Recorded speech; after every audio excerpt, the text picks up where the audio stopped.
Sports update. Flags at half-mast as Ireland mourns rugby legend Foley. Flags flew at half-mast Monday in the southern Irish province of Munster as books of condolence were opened across Ireland, with the country reeling from the sudden death of rugby great Anthony Foley. Munster head coach Foley, aged just 42, was found dead in his hotel room hours ahead of his side's European Champions Cup clash with French side Racing 92 on Sunday.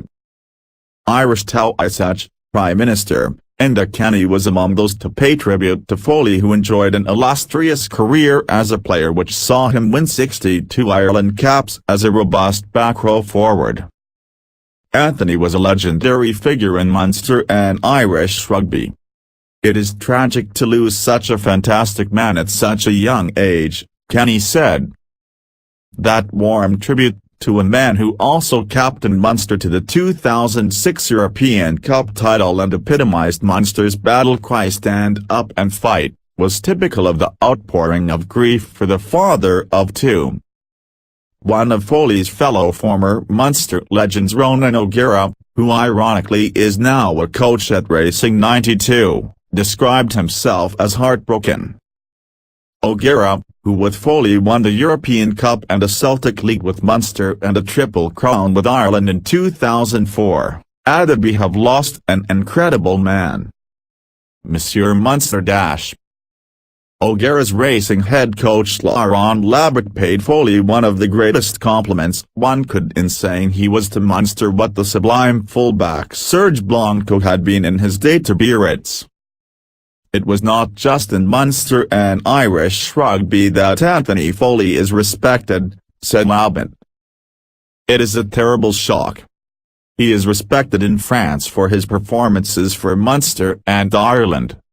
He is part of the history of Munster. He is Monsieur Munster, the same as Serge Blanco in Biarritz or Philippe Sella in Agen. It is a tragedy." Illustrating how deeply Foley had touched the rugby world in his playing days and then afterwards, England's 2003 World Cup winning coach Clive Woodward tweeted his condolences. "Shocked and so sad to hear about death of Anthony Foley. A true legend and a man who had total respect of teammates and opposition," said Woodward. Within hours of the news breaking at Sunday lunchtime, Tynnan Park, Munster's home stadium in the city of Limerick, had become a virtual shrine.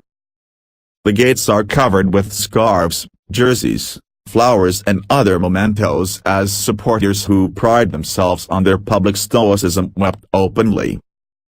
By late afternoon, queues had begun to form at the stadium as people lined up to sign a book of condolence to the man who played 188 times for the province, including captaining them on 58 occasions. In Paris, as Munster supporters made their way to the Stade Yves du Manoir for the match on Sunday afternoon, news of the tragedy began to filter through. Many of the hundreds of fans who travelled for the match had shared a flight with the team from Cork to Paris the previous day. After observing a minute's applause in his memory outside of the stadium, they sang an impromptu, emotional version of the anthem, "The Fields of Athenry." Foley, whose father Brendan played for Ireland and was also on the history-making Munster team that defeated the All Blacks in 1978, is remembered for many things, including his wry sense of humor and humility. "I always try to remember that praise and a slap on your back is only 6 inches away from a kick up the ass," he once quipped. Subscribe for more.